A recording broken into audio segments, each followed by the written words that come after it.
Hello everyone, welcome to my eco classes. I am Divyanshu Sharma. आज की video में अपन कवर करेंगे measures to control excess demand and deficit demand.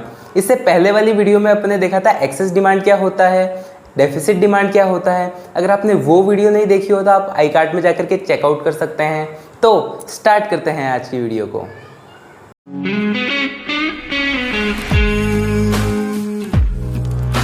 Start करते हैं अपन measures to control excess demand से। डेफिसिट डिमांड इसका जस्ट उल्टा होता है, उसको अपन बाद में एक ओवरव्यू से देख लेंगे। तो स्टार्ट करते हैं अपन measures to control excess demand से। ठीक है, यहाँ पे देखने से पहले, थ्योरी देखने से पहले अपन एक बार इसको ब्लैंक स्लाइड में समझ लेते हैं क्या होता है। देखते हैं। सबसे पहले अपन देख रहे हैं measures to control excess demand.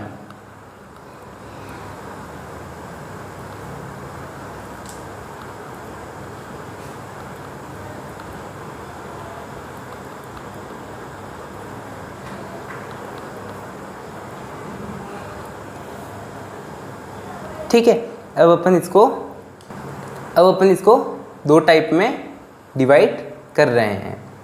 दो टाइप मतलब दो चीज़ों से एक्सेस डिमांड कवर हो सकती है। एक होती है फिस्कल पॉलिसी। फिस्कल पॉलिसी मतलब वो अपन आगे देखते हैं। फिस्कल पॉलिसी और एक होती है मॉनेटरी पॉलिसी। मॉनेटरी पॉलिसी, ठीक है। फिस्कल पॉलिसी मतलब जो पॉलिसी गवर्नमेंट के रिलेटेड होती है। गवर्नमेंट के रिलेटेड पॉलिसी मतलब जैसे टैक्स लेना, ठीक है, गवर्नमेंट का कोई एक्सपेंडिचर करना, वो होती है फिस्कल पॉलिसी। फिस्कल पॉलिसी में वो चीज़ें इंक्लूड होती है। मॉनेटरी पॉलिसी मतलब मनी से रिलेटेड पॉलिसी। मनी के रिलेटेड पॉलिसी मतलब बैंक से रिलेटेड, ठीक है। जो अपन ने सेंट्रल बैंक में देखा था वही सारी चीज़ें इसके अंदर आती है, ठीक है। वो क्वांटिटेटिव मेजर्स, क्वालिटेटिव मेजर्स सब इसमें आते हैं, ठीक है। अब इसके भी कुछ पार्ट होते हैं, वो भी देखो। फिस्कल पॉलिसी दो चीज़ों में डिवाइडेड है, ठीक है। फर्स्ट है गवर्नमेंट स्पेंडिंग, गवर्नमेंट स्पेंडिंग, और सेकंड चीज़ है टैक्सेस, ठीक है। फिस्कल पॉलिसी में अपन दो चीज़ें देखेंगे। एक देखेंगे गवर्नमेंट एक्सपेंडिचर यानी गवर्नमेंट स्पेंडिंग, और एक देखेंगे टैक्सेस जो गवर्नमेंट लगाती है और लेती है, ठीक है। इसके अंदर अपन कैसे करेंगे, जब अपन एक्सेस डिमांड की बात कर रहे हैं तो इस स्पेंडिंग क्या कर देगी, डिक्रीज कर देगी, ठीक है। और जब अपन टैक्सेस की बात करेंगे तो क्या करेगी, गवर्नमेंट टैक्सेस को इंक्रीज कर देगी, ठीक है। मतलब फिस्कल पॉलिसी में गवर्नमेंट स्पेंडिंग को गवर्नमेंट क्या करेगी, डिक्रीज कर देगी। मतलब ज़्यादा पैसा मार्केट में सप्लाई नहीं करेगी, इन्वेस्टिंग नहीं करेगी, और टैक्सेस क्या लेगी, ज़्यादा लेगी, जिससे क्या होगा, लोगों की इनकम कम हो जाएगी। फिर अपन मॉनेटरी पॉलिसी की बात करते हैं। मॉनेटरी पॉलिसी दो चीज़ों में डिवाइडेड है। एक है क्वांटिटेटिव टेक्निक्स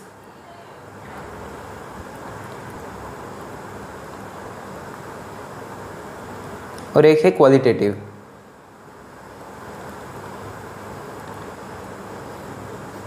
ठीक है। अपन ने देख लिया, एक है क्वांटिटेटिव और एक है क्वालिटेटिव। क्वांटिटेटिव यानी मनी की क्वांटिटी में चेंज करना, और क्वालिटेटिव यानी मनी की क्वांटिटी में चेंज नहीं करना, बस अपन को ये देखना है कि पैसा कहाँ कितना ज़्यादा लगेगा।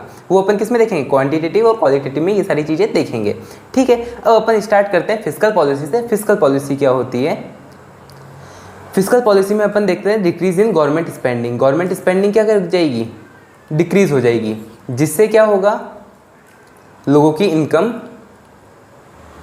डिक्रीज हो जाएगी। लोगों की इनकम डिक्रीज होने से क्या होगा, वो कंजम्पशन कम करेंगे, कंजम्पशन उनका डिक्रीज हो जाएगा। अगर कंजम्पशन डिक्रीज हो गया तो उनकी दिखती सी बात है, कंजम्पशन डिक्रीज यानी डिमांड डिक्रीज हो जाएगी। तो जो एक्सेस डिमांड जो पीपल कर रहे हैं उनकी डिमांड कम हो जाएगी। फिर अपन बात करते हैं increase in taxes. Increase in taxes कैसे करेगी, जैसे इंक्रीज टैक्स होंगे, टैक्सेस इंक्रीज होंगे जैसे ही, वैसे क्या होगा, लोगों की इनकम,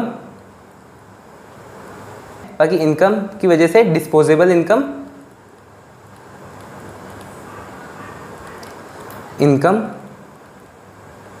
कम हो जाएगी।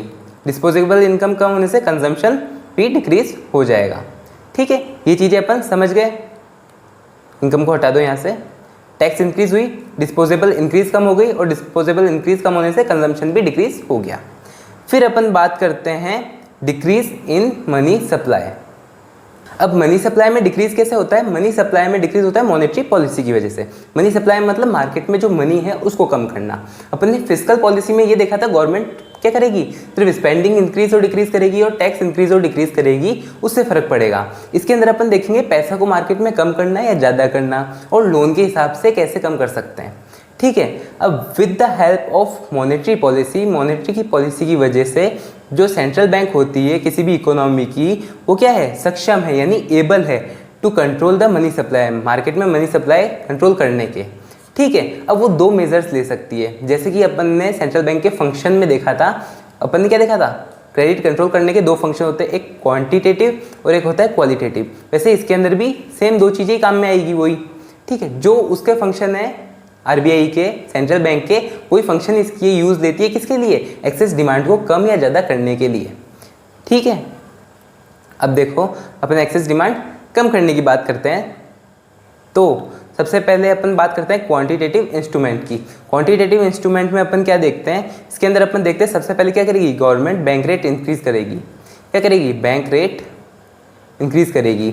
मैं इन सब का एक बार आपको शॉर्ट में ओवरव्यू दे दूंगा साथ साथ। और अगर आपने इससे पहले बैंकिंग वाली वीडियो नहीं देखी हो जिसके अंदर अपन ने क्वांटिटेटिव और क्वालिटेटिव मेजर्स किए थे डिटेल में, तो वो आप आई कार्ड पे जाकर के चेकआउट कर लेना, आपको वो वीडियो मिल जाएगी और उससे आप समझ सकते हो डिटेल में कि ये चीज़ क्या है। वहाँ पे अपने डिटेल में बात करी है। ठीक है, तो इंक्रीज इन बैंक रेट में अपन ये देखते हैं, जो कमर्शियल बैंक सेंट्रल बैंक से लोन लेती है लॉन्ग टर्म के लिए, वो बैंक रेट होता है। ठीक है, जब उस पर इंटरेस्ट रेट इंक्रीज हो जाएगा, मतलब कमर्शियल बैंक को ज़्यादा इंटरेस्ट देना पड़ेगा, किसको, सेंट्रल बैंक को, तब क्या करेगी कमर्शियल बैंक, लोन कम देगी।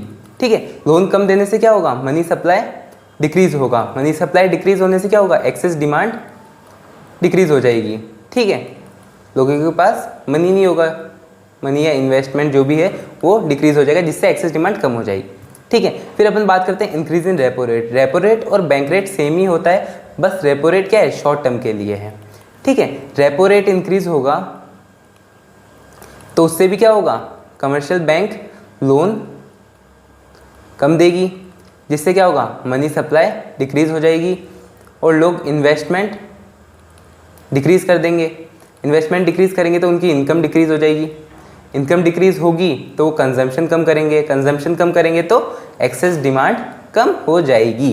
ठीक है, ये सारा सीक्वेंस चलता है। फिर अपन बात करते हैं rise in reverse repo rate. Reverse repo rate बढ़ जाएगा तब, मतलब जो कमर्शियल बैंक अपना एक्सेस पैसा सेंट्रल बैंक के पास रख पाती है और उस पैसे पे जो इंटरेस्ट मिलता है वो होता है रिवर्स रेपो रेट। ठीक है, मतलब ऐसे मान सकते हैं कि शॉर्ट टर्म के लिए, वेरी शॉर्ट टर्म के लिए सेंट्रल बैंक कमर्शियल बैंक से पैसे लेता है। ठीक है, और उस पर कुछ इंटरेस्ट देता है, वो हो जाएगा रिवर्स रेपो रेट। जब रिवर्स रेपो रेट बढ़ेगा तो भी क्या होगा, कमर्शियल बैंक लोन कम देगी, जिससे ये same money supply decrease, investment decrease, investment decrease तो इनकम डिक्रीज, इनकम डिक्रीज से कंजम्पशन डिक्रीज और कंजम्पशन डिक्रीज से एक्सेस डिमांड डिक्रीज हो जाएगी। ठीक है, अब इन्वेस्टमेंट से इनकम का रिलेशन जो अपन ने देखा था आपको ध्यान ही होगा, मतलब इन्वेस्टमेंट के चेंज होने से इनकम पे क्या फर्क पड़ता है, ये क्या होता है, मल्टीप्लायर होता है। मल्टीप्लायर को किससे रिप्रेजेंट करते हैं, के से। ठीक है, फिर अपन बात करते हैं ओपन मार्केट ऑपरेशंस। उसके अंदर अपन क्या करेंगे, सेल करेंगे सिक्योरिटीज़ को।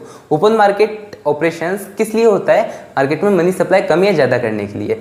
जब मार्केट में मनी सप्लाई ज़्यादा होगी तब सेंट्रल बैंक क्या करेगी, ओपन मार्केट ऑपरेशंस का यूज़ करके सिक्योरिटीज सेल कर देगी। सिक्योरिटीज सेल करने से क्या करेंगे, लोग उसको जैसे ही परचेज करेंगे तो लोगों के पैसे से पैसा कहाँ चला जाएगा, सेंट्रल बैंक के पास चला जाएगा। अब जब पैसा सेंट्रल बैंक के पास जाएगा तो लोगों के पास जो पैसा खर्च करने की जो होगी परचेजिंग पावर वो कम हो जाएगी, क्योंकि जो पैसा था वो किसके पास चला गया, सेंट्रल बैंक के पास चला गया, तो उनके पास पैसा रहा नहीं। उनके हाथ में क्या है, एज ए गवर्नमेंट सिक्योरिटीज़ है, तो वो पैसा ज़्यादा एक्सपेंडिचर नहीं कर पाएंगे, और जैसे ही एक्सपेंडिचर नहीं कर पाएंगे तो क्या होगा, कंजम्पशन डिक्रीज होगा, जिससे क्या हो जाएगा, एक्सेस डिमांड कम हो जाएगी। ठीक है, अब बात करते हैं अपन increase in legal reserve ratio और लीगल रिजर्व रिक्वायरमेंट्स। ठीक है। इसके अंदर क्या होता है कि सेंट्रल बैंक क्या कहती है, ऑर्डर देती है कमर्शियल बैंक को कि आप एक काम करो, जो भी आपका डिपॉजिट आ रहा है उसका कुछ परसेंट खुद के पास रखो, कुछ परसेंट मेरे को दो और बाकी परसेंट जो बचा वो दे दो लोन में। ठीक है, मतलब 10% इधर रख लिया, 10% इधर रख लिया और 80% किस में दे दिया, लोन में चला दिया। ये कौन बोलती है, सेंट्रल बैंक ऑर्डर देती है कमर्शियल बैंक को। तो जब क्या होगा, अपन लीगल रिजर्व रिक्वायरमेंट्स बढ़ा देंगे, मतलब जैसे अगर मान लो टोटल 20% थी तो उसको बढ़ा करके अगर इन्होंने 40% कर दी तो लोन कितना दे पाएंगे, 60% ही दे पाएंगे। ठीक है, पहले कितना दे सकते थे, 80% दे सकते थे पहले, अब 60% दे सकते हैं। तो क्या होगा, मार्केट में मनी सप्लाई कम हो जाएगी। ठीक है, इससे भी क्या होता है, कम होता है क्या, मनी सप्लाई, और मनी सप्लाई के कम होने से क्या होगा, सेम इन्वेस्टमेंट कम हो जाएगा, इन्वेस्टमेंट कम होने से इनकम कम हो जाएगी, इनकम कम होने से कंजम्पशन कम, कंजम्पशन कम से एक्सेस डिमांड कम हो जाएगी। ठीक है, दो चीज़ों में रखते हैं, कैश रिजर्व रेशियो और एक होता है स्टैट्यूटरी लिक्विडिटी रेशियो। सी से समझ लेना, सेंट्रल बैंक के पास, ठीक है, cash reserve ratio central bank के पास रहता है और स्टैट्यूटरी लिक्विडिटी रेशियो किसके पास रहता है, सेल्फ यानी कमर्शियल बैंक के पास रहता है।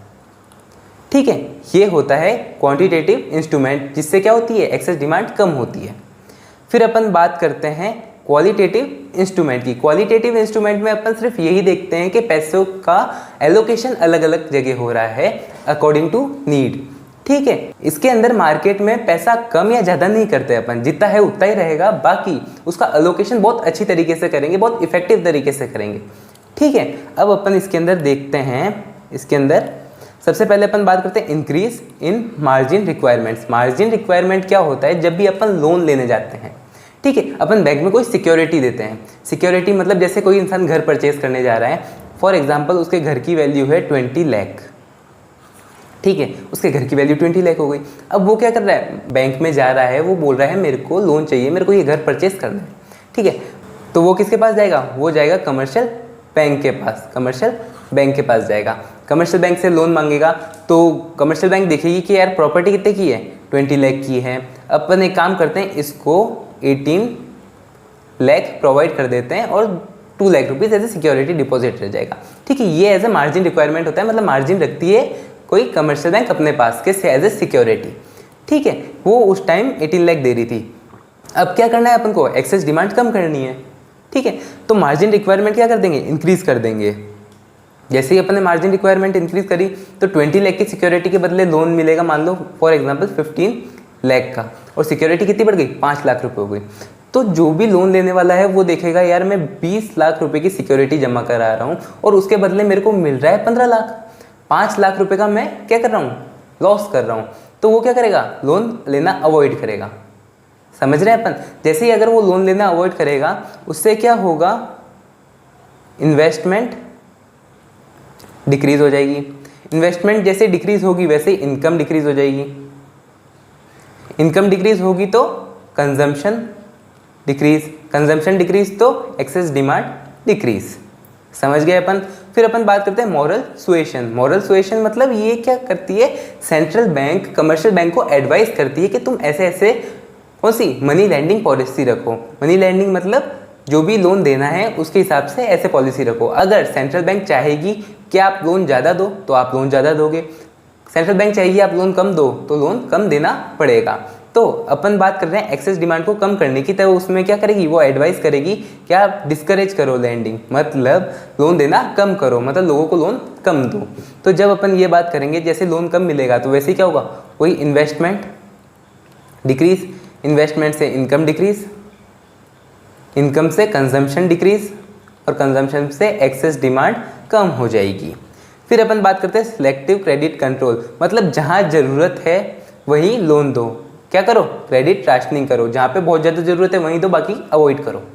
ठीक है, यही काम करेंगे तो वैसे ही सेम चीज़ हो, investment decrease, income decrease, consumption decrease और एक्सेस डिमांड डिक्रीज हो जाएगी। इन सारी चीज़ों से अपन एक्सेस डिमांड को मेज़र कर सकते हैं यानी कंट्रोल कर सकते हैं। फिर अपन बात करते हैं measure to control deficit demand. जब अपन डेफिसिट डिमांड की बात कर रहे हैं तब अपन सेम उस चीज़ों को क्या ले लेंगे, उल्टा कर लेंगे। ठीक है, मैं आपको उधर ही लेके जाता हूँ जो अपन ने बनाया था। अब जैसे अगर यहाँ पे बात कर रहे हैं किसकी, डेफिसिट डिमांड की, डेफिसिट की बात कर रहे हैं, तो क्या करेंगे, डिक्रीज की जगह इंक्रीज कर देंगे, यहाँ पे इंक्रीज की जगह डिक्रीज कर देंगे। ठीक है, ऐसा अपन किस में करेंगे, फिस्कल पॉलिसी में करेंगे। और बाकी यहाँ पे भी सारी चीज़ को क्या कर देंगे, अपन उल्टा कर देंगे। देखते हैं, increase in government spending, government की स्पेंडिंग क्या कर देंगे, स्पेंडिंग इंक्रीज कर देंगे। इंक्रीज करने से क्या होगा, जो लोग डिमांड कम कर रहे हैं उनके पास क्या आ जाएगा, पैसा आ जाएगा। स्पेंडिंग इंक्रीज हुई तो लोगों की क्या हो जाएगी, इनकम बढ़ जाएगी, इनकम इंक्रीज हो जाएगी। इनकम इंक्रीज हो जाएगी तो क्या होगा, कंजम्पशन इंक्रीज होगा। कंजम्पशन इंक्रीज होगा तो डेफिसिट डिमांड डिक्रीज होगा, मतलब डिमांड बढ़ जाएगी। समझ गए अपन। फिर अपन बात करते हैं decrease in taxes. Decrease in taxes मतलब जैसे फॉर एग्जांपल अपन बात कर रहे थे टैक्स, अगर टैक्स क्या हो रहा था, पहले अपन बढ़ा रहे थे, टैक्स बढ़ाने से क्या हो रहा था, परचेजिंग पावर डिक्रीज हो रही थी। अब यहाँ पे क्या होगा, टैक्स जैसे ही अपन कम करेंगे तो क्या होगा, परचेजिंग पावर इंक्रीज हो जाएगी। परचेजिंग पावर अगर इंक्रीज हुई लोगों की तो वो क्या करेंगे, कंजम्पशन ज़्यादा करेंगे। कंजम्पशन ज़्यादा करेंगे तो यानी डेफिसिट डिमांड डिक्रीज हो जाएगा और डिमांड अपना बढ़ जाएगा। समझ गए अपन, कोई दिक्कत नहीं है। आगे चलते हैं।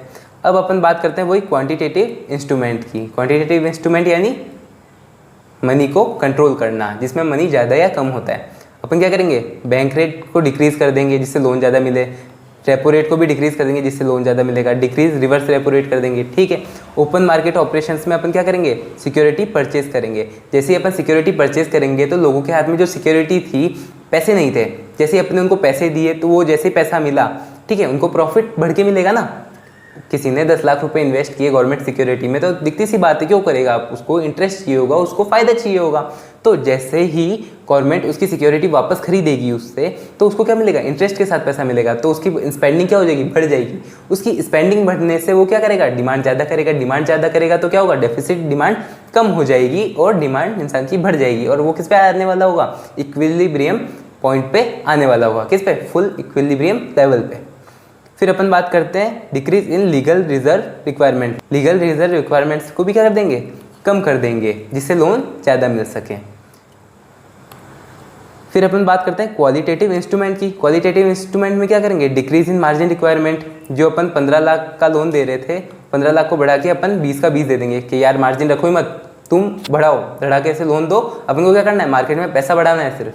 ठीक है, तो वो क्या कर देंगे, क्या तो ऐसा नहीं होता कि मार्जिन रिक्वायरमेंट पूरे खत्म कर दें, मतलब ज़्यादा से ज़्यादा हो सका उतना कम मार्जिन रखेंगे। फिर अपन बात करते हैं मॉरल सुएशन में। मॉरल सुएशन में वही क्या करती है, सेंट्रल बैंक कंट्रोल करती है किसको, कमर्शियल बैंक को, कि लोन दो या मत दो। तो इसमें क्या होगा, वो इंकरेज करेंगी कि यार आप लोन ज़्यादा दो।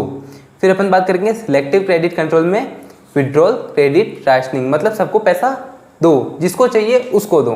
ठीक है, ये सारी चीज़ें अपन देखते हैं। जैसे कोरोना के बाद क्या हुआ था, कोरोना के बाद हुआ था जैसे सबको जो भी लोन चाह रहा था उसको कम रेट पे लोन मिल रहा था। तो ये एज ए क्रेडिट कंट्रोल, मतलब मार्केट में पैसा बढ़ाने की टेक्निक होती है, मार्केट को ग्रोथ की तरफ ले जाने की। डेफिसिट डिमांड, जब डिमांड लोग कम कर रहे थे उसको बढ़ाने की टेक्निक होती है। तो आज की वीडियो में अपन ने क्या कवर कर लिया, अपन ने कवर कर लिया measures of control excess demand और डेफिसिट डिमांड।